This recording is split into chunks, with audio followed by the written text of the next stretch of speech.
லூக்கா 11ஆம் அதிகாரம்.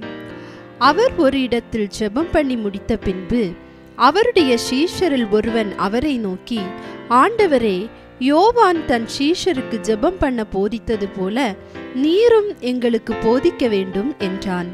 அதற்கு அவர், நீங்கள் ஜெபம் பண்ணும்போது, பரமண்டலங்களில் இருக்கிற எங்கள் பிதாவே, உம்முடைய நாமம் பரிசுத்தப்படுவதாக, உம்முடைய ராஜ்யம் வருவதாக, உம்முடைய சித்தம் பரமண்டலத்திலே செய்யப்படுகிறது போல பூமியிலேயும் செய்யப்படுவதாக. எங்களுக்கு வேண்டிய ஆகாரத்தை அன்றென்றும் எங்களுக்கு தாரும். எங்கள் பாவங்களை எங்களுக்கு மன்னியும், நாங்களும் எங்களிடத்தில் கடன்பட்ட எவனுக்கும் மன்னிக்கிறோமே. எங்களை சோதனைக்குட்பட பண்ணாமல் தீமையினின்று எங்களை ரட்சித்து கொள்ளும் என்று சொல்லுங்கள் என்றார்.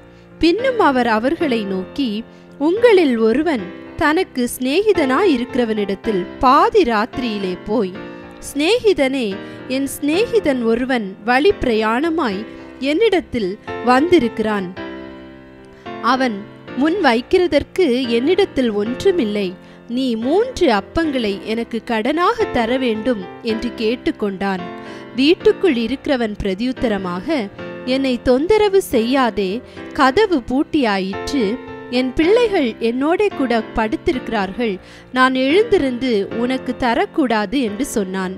பின்பு தனக்கு அவன் சிநேகிதனாயிருக்கிறது நிமித்தம் எழுந்து அவனுக்கு கொடாவிட்டாலும் தன்னிடத்தில் அவன் வருந்தி கேட்கிறது நிமித்தமாவது எழுந்திருந்து அவனுக்கு தேவையானதை கொடுப்பான் என்று உங்களுக்கு சொல்லுகிறேன். மேலும் நான் உங்களுக்கு சொல்லுகிறதாவது, கேளுங்கள், அப்பொழுது உங்களுக்கு கொடுக்கப்படும்.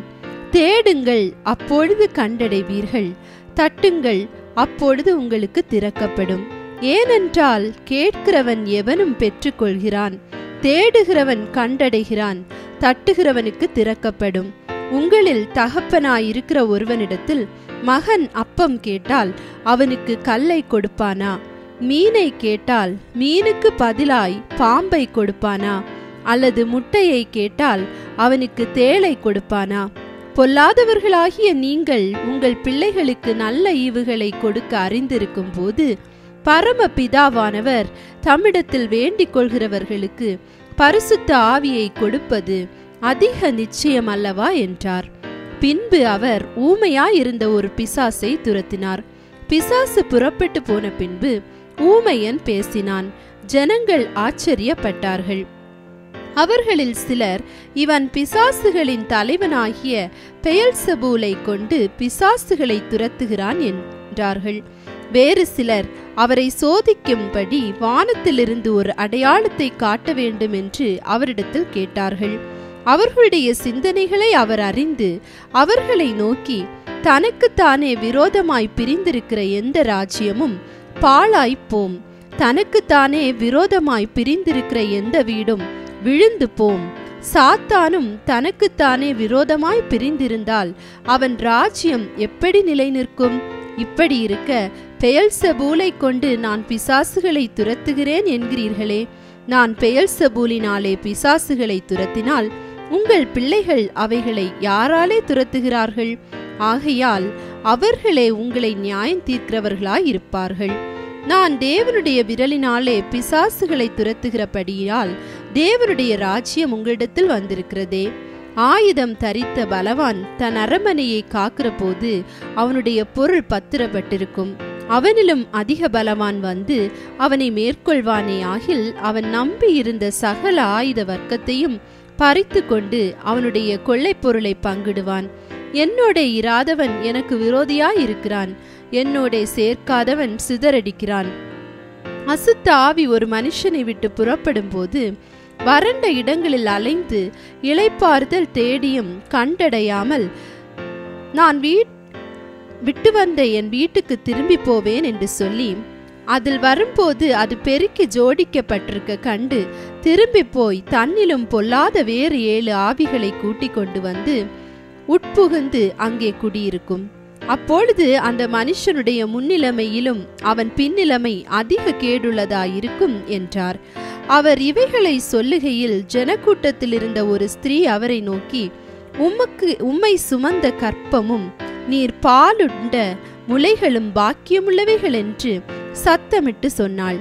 அதற்கு அவர், அப்படியானாலும் தேவனுடைய வார்த்தையை கேட்டு அதை காத்து கொள்கிறவர்களே அதிக பாக்கியவான்கள் என்றார். ஜனங்கள் திரளாய் கூடி வந்திருக்கிற பொழுது அவர், இந்த சந்ததியார் பொல்லாதவர்களாயிருக்கிறார்கள், அடையாளத்தை தேடுகிறார்கள். ஆனாலும் யோனா தீர்க்கதரிசியின் அடையாளமே அன்றி வேறே அடையாளம் இவர்களுக்கு கொடுக்கப்படுவதில்லை. யோனா நினிவே பட்டணத்தாருக்கு அடையாளமாயிருந்தது போல மனுஷகுமாரனும் இந்த சந்ததிக்கு அடையாளமாயிருப்பார். தென் தேசத்து ராஜஸ்திரீ சாலமோனுடைய ஞானத்தை கேட்க பூமியின் எல்லைகளிலிருந்து வந்தாள். இதோ சாலமோனிலும் பெரியவர் இங்கே இருக்கிறார். ஆதலால் நியாய தீர்ப்பு நாளிலே அந்த ராஜஸ்திரீ இந்த சந்ததியாரோடு எழுந்து நின்று இவர்கள் மேல் குற்றம் சுமத்துவாள். யோனாவின் பிரசங்கத்தை கேட்டு நினிவே பட்டணத்தார் மனம் திரும்பினார்கள். இதோ யோனாவிலும் பெரியவர் இங்கே இருக்கிறார். ஆதலால் நியாய தீர்ப்பு நாளிலே நினிவே பட்டணத்தார் இந்த சந்ததியாரோடு எழுந்து நின்று இவர்கள் மேல் குற்றம் சுமத்துவார்கள். ஒருவனும் விளக்கை கொளுத்தி மறைவிடத்திலாவது மரக்காலின் கீழே யாவது வைக்காமல் உள்ளே வருகிறவர்கள் வெளிச்சம் காணும்படி அதை விளக்கு தண்டின் மேல் வைப்பான். கண்ணானது சரீரத்தின் விளக்காய் இருக்கிறது. உன் கண் தெளிவாயிருந்தால் உன் சரீரம் முழுதும் வெளிச்சமாயிருக்கும். உன் கண் கெட்டதாயிருந்தால் உன் சரீரம் முழுவதும் இருளாயிருக்கும். ஆகையால் உன்னிலுள்ள வெளிச்சம் இருளாகாதபடிக்கு எச்சரிக்கையாயிரு. உன் சரீரம் ஒரு புறத்திலும் இருளடைந்திராமல் முழுவதும் வெளிச்சமாயிருந்தால் ஒரு விளக்கு தன் பிரகாசத்தினாலே உனக்கு வெளிச்சம் கொடுக்கிறது போல உன் சரீரம் முழுவதும் வெளிச்சமாயிருக்கும் என்றார். அவர் இப்படி பேசிக் கொண்டிருக்கையில் பரிசேயன் ஒருவன் தன்னுடனே கூட அவர் பகற் போஜனம் பண்ண வேண்டுமென்று அவரை வேண்டிக் கொண்டான். அவர் போய் பந்தி இருந்தார். அவர் போஜனம் பண்ணுகிறதற்கு முன் கை கழுவாமல் இருந்ததை பரிசேயன் கண்டு ஆச்சரியப்பட்டான். கர்த்தர் அவனை நோக்கி, பரிசேயராகிய நீங்கள் போஜனபானம் பாத்திரங்களின் வெளிப்புறத்தை சுத்தமாக்குகிறீர்கள், உங்கள் உள்ளமோ கொள்ளையினாலும் பொல்லாப்பினாலும் நிறைந்திருக்கிறது.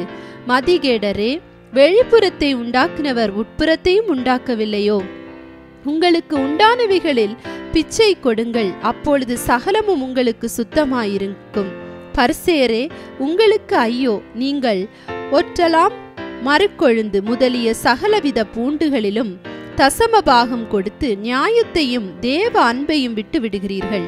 இவைகளையும் செய்ய வேண்டும், அவைகளையும் விடாதிருக்க வேண்டுமே. பரிசேயரே, உங்களுக்கு ஐயோ! ஜெப ஆலயங்களில் முதன்மையான ஆசனங்களையும் சந்தைகளில் வந்தனங்களையும் விரும்புகிறீர்கள். மாயக்காரராகிய வேதபாரகரே, பரிசேயரே, உங்களுக்கு ஐயோ!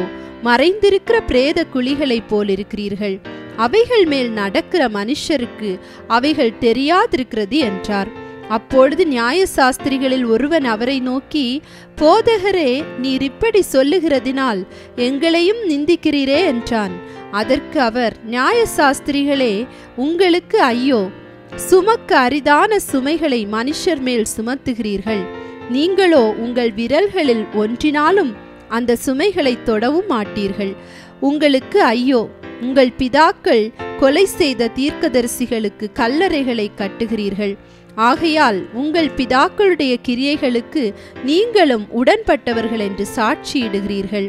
எப்படி என்றால், உங்கள் பிதாக்கள் அவர்களை கொலை செய்தார்கள், நீங்களோ அவர்களுக்கு கல்லறைகளை கட்டுகிறீர்கள்.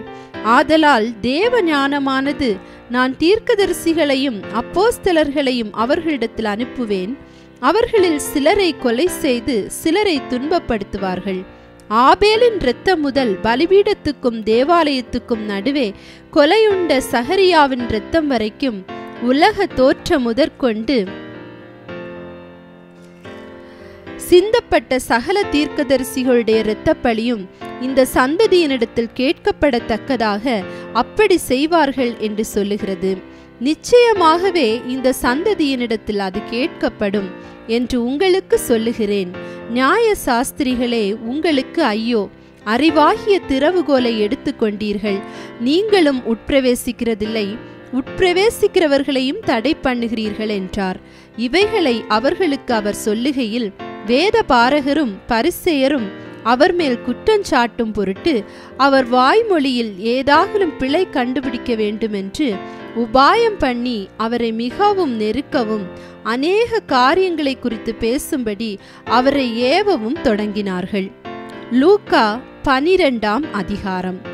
அத்தருணத்திலே அநேகமாயிரம் ஜனங்கள் ஒருவரை ஒருவர் மிதிக்கத்தக்கதாக கூடி வந்திருக்கையில் அவர் முதலாவது தம்முடைய சீஷரை நோக்கி, நீங்கள் மாயமாகிய பரிசேயருடைய புளித்த மாவை குறித்து எச்சரிக்கையாயிருங்கள். வெளியாக்கப்படாத மறைப்பொருளும் இல்லை, அறியப்படாத இரகசியமும் இல்லை. ஆதலால் நீங்கள் இருளிலே பேசினது எதுவோ அது வெளிச்சத்திலே கேட்கப்படும். நீங்கள் அறைகளில் காதிலே சொன்னது எதுவோ அது வீடுகளின் மேல் கூறப்படும். என் சிநேகிதராகிய உங்களுக்கு நான் சொல்லுகிறேன், சரீரத்தை கொலை செய்து அதன் பின்பு அதிகமாக ஒன்றும் செய்ய திராணி இல்லாதவர்களுக்கு பயப்படாதிருங்கள். நீங்கள் இன்னாருக்கு பயப்பட வேண்டுமென்று உங்களுக்கு காண்பிக்கிறேன். கொலை செய்த பின்பு நரகத்திலே தள்ள வல்லமை உள்ளவருக்கு பயப்படுங்கள். ஆம், அவருக்கே பயப்படுங்கள் என்று உங்களுக்கு சொல்லுகிறேன். 2 காசுக்கு 5 அடைக்கலான் குருவிகளை விற்கிறவர்கள் அல்லவா? அவைகளில் ஒன்றாகலும் தேவனால் மறக்கப்படுகிறதில்லை. உங்கள் தலையில் உள்ள மயிரெல்லாம் எண்ணப்பட்டிருக்கிறது. ஆகையால் பயப்படாதிருங்கள். அநேக அடைக்கலான் குருவிகளை பார்க்கலும் நீங்கள் விசேஷித்தவர்களாயிருக்கிறீர்கள். அன்றியும் நான் உங்களுக்கு சொல்லுகிறேன், மனுஷர் முன்பாக என்னை அறிக்கை பண்ணுகிறவன் எவனோ அவனை மனுஷகுமாரனும் தேவதூதர் முன்பாக அறிக்கை பண்ணுவார். மனுஷர் முன்பாக என்னை மறுதலிக்கிறவன் தேவதூதர் முன்பாக மறுதலிக்கப்படுவான். எவனாகிலும் மனுஷகுமாரனுக்கு விரோதமான விசேஷத்தை சொன்னால் அது அவனுக்கு மன்னிக்கப்படும். பரிசுத்த ஆவிக்கு விரோதமாய் தூஷணம் சொல்லுகிறவனுக்கோ மன்னிக்கப்படுவதில்லை. அன்றியும் ஜெபாலய தலைவர்களுக்கும் துரைத்தனக்காரர்களுக்கும் அதிகாரமுள்ளவர்களுக்கும் முன்பாக உங்களை கொண்டு போய் விடும்போது எப்படி எண்ணத்தை மாறுத்தரமாக சொல்லுவோம் என்றும் எதை பேசுவோம் என்றும் கவலைப்படாதிருங்கள். நீங்கள் பேச வேண்டியவைகளை பரிசுத்த ஆவியானவர் அந்நேரத்திலே உங்களுக்கு போதிப்பார் என்றார். அப்பொழுது ஜனக்கூட்டத்தில் ஒருவன் அவரை நோக்கி, போதகரே, ஆஸ்தியை பாகம் பிரித்து என் வீரத்தை எனக்கு தரும்படி என் சகோதரனுக்கு கட்டளையிட வேண்டும் என்று கேட்டுக்கொண்டான். அதற்கு அவர், மனுஷனே, என்னை உங்களுக்கு நியாயாதிபதியாகவும் பங்கிடுகிறவனாகவும் வைத்தவன் யார் என்றார். பின்பு அவர் அவர்களை நோக்கி, பொருளாசையை குறித்து எச்சரிக்கையாயிருங்கள். ஏனெனில் ஒருவனுக்கு எவ்வளவு திரளான ஆஸ்தி இருந்தாலும் அது அவனுக்கு ஜீவன் அல்ல என்றார். அல்லாமலும் ஒரு உவமையை அவர்களுக்கு சொன்னார். ஐஸ்வர்யமுள்ள ஒருவனுடைய நிலம் நன்றாய் விளைந்தது. அப்பொழுது அவன், நான் என்ன செய்வேன்? என் தானியங்களை சேர்த்து வைக்கிறதற்கு இடமில்லையே. நான் ஒன்று செய்வேன், என் களஞ்சியங்களை இடித்து பெரிதாக கட்டி எனக்கு விளைந்த தானியத்தையும் என் பொருட்களையும் அங்கே சேர்த்து வைத்து, பின்பு ஆத்துமாவே, உனக்காக அநேக வருஷங்களுக்கு அநேகம் பொருட்களை சேர்த்து வைக்கப்பட்டிருக்கிறது. நீ இளைப்பாரி புசித்து குடித்து பூரிப்பாயிரு என்று என் ஆத்துமாவோடே சொல்லுவேன் என்று தனக்குள்ளே சிந்தித்து சொல்லிக் கொண்டான். தேவனோ அவனை நோக்கி, அதிகேடனே, உன் ஆத்துமா உன்னிடத்திலிருந்து இந்த ராத்திரியிலே எடுத்து கொள்ளப்படும். அப்பொழுது நீ சேகரித்தவைகள் யாருடையதாகும் என்றார். தேவனிடத்தில் ஐஸ்வர்யவானாயிராமல் தனக்காகவே பொக்கிஷங்களை சேர்த்து வைக்கிறவன் இப்படியே இருக்கிறான் என்றார்.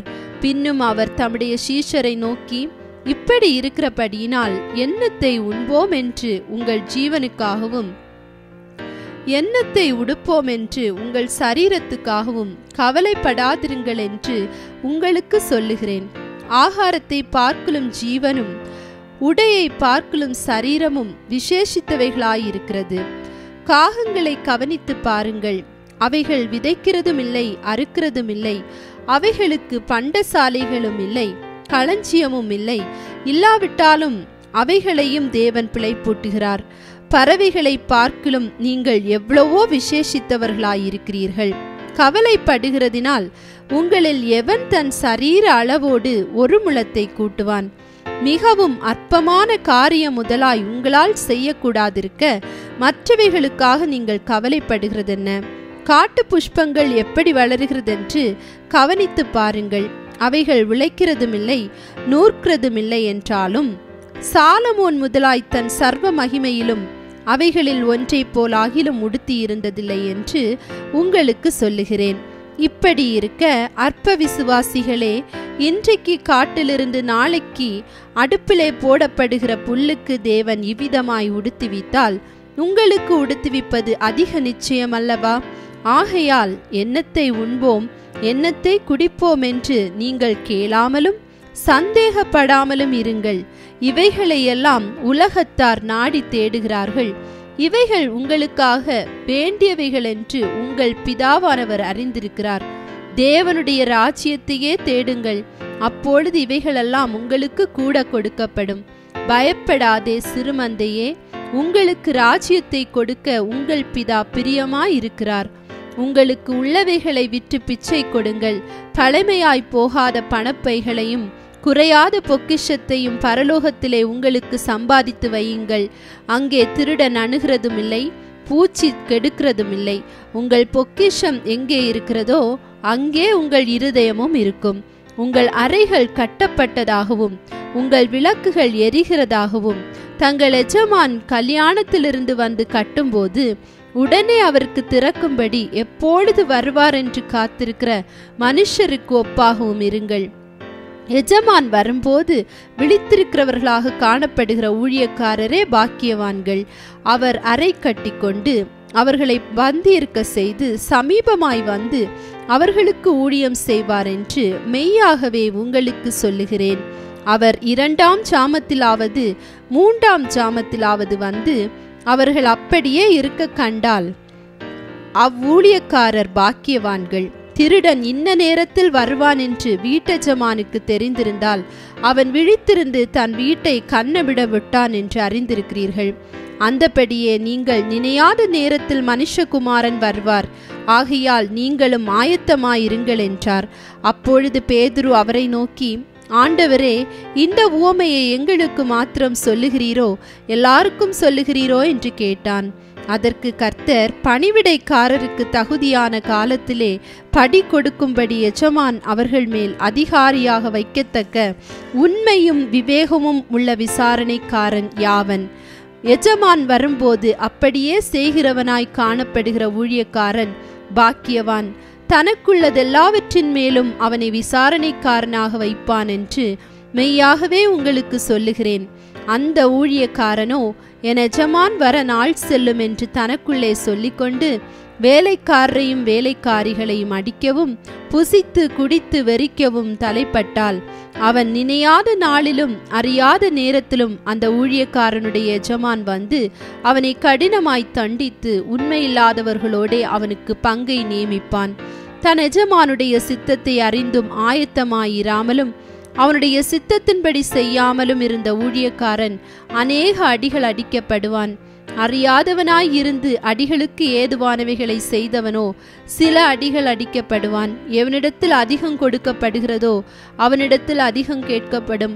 மனுஷர் எவனிடத்தில் அதிகமாய் ஒப்புவிக்கிறார்களோ அவனிடத்தில் அதிகமாய் கேட்பார்கள். பூமியின் மேல் அக்கினியை போட வந்தேன், அது இப்பொழுதே பற்றி எரிய வேண்டும் என்று விரும்புகிறேன். ஆகிலும் நான் எழுத வேண்டிய நான் முழுக வேண்டிய ஒரு ஸ்நானம் உண்டு. அது முடியும் அளவும் எவ்வளவோ நெருக்கப்படுகிறேன். நான் பூமியிலே சமாதானத்தை உண்டாக்க வந்தேன் என்று நினைக்கிறீர்களோ? சமாதானத்தை அல்ல, பிரிவினையே உண்டாக்க வந்தேன் என்று உங்களுக்கு சொல்லுகிறேன். எப்படியெனில் இது முதல் ஒரே வீட்டிலே 5 பேர் பிரிந்திருப்பார்கள். 2 பேருக்கு விரோதமாய் 3 பேரும், 3 பேருக்கு விரோதமாய் 2 பேரும் பிரிந்திருப்பார்கள். தகப்பன் மகனுக்கும் மகன் தகப்பனுக்கும் தாய் மகளுக்கும் மகள் தாய்க்கும் மாமி மருமகளுக்கும் மருமகள் மாமிக்கும் விரோதமாய் பிரிந்திருப்பார்கள் என்றார். பின்பு அவர் ஜனங்களை நோக்கி, மேற்கே மேகம் எழும்புகிறதை நீங்கள் காணும்போது மழை வரும் என்று சொல்லுகிறீர்கள், அது அப்படியும் ஆகும். தென்றல் அடிக்கிறதை நீங்கள் காணும்போது உஷ்ணம் உண்டாகும் என்று சொல்லுகிறீர்கள், அது அப்படியும் ஆகும். மாயக்காரரே, பூமியின் தோற்றத்தையும் வானத்தின் தோற்றத்தையும் நிதானிக்க உங்களுக்கு தெரியுமே. இந்த காலத்தையோ நிதானியாமற் போகிறதென்ன? நியாயம் இன்னதென்று நீங்களே தீர்மானியாமல் இருக்கிறதென்ன? உனக்கு எதிராளியானவன் உன்னை அதிகாரியினிடத்திற்கு கொண்டு போகிற போது வழியில் தானே அவனிடத்திலிருந்து விடுதலையாகும்படி பிரயாசப்படு. இல்லாவிட்டால் அவன் உன்னை நியாயாதிபதிக்கு முன்பாக கொண்டு போவான்.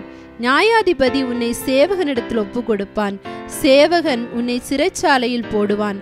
நீ கடைசி காசை கொடுத்து தீர்க்கும் மட்டும் அவ்விடத்திலிருந்து புறப்பட மாட்டாய் என்று உனக்கு சொல்லுகிறேன் என்றார்.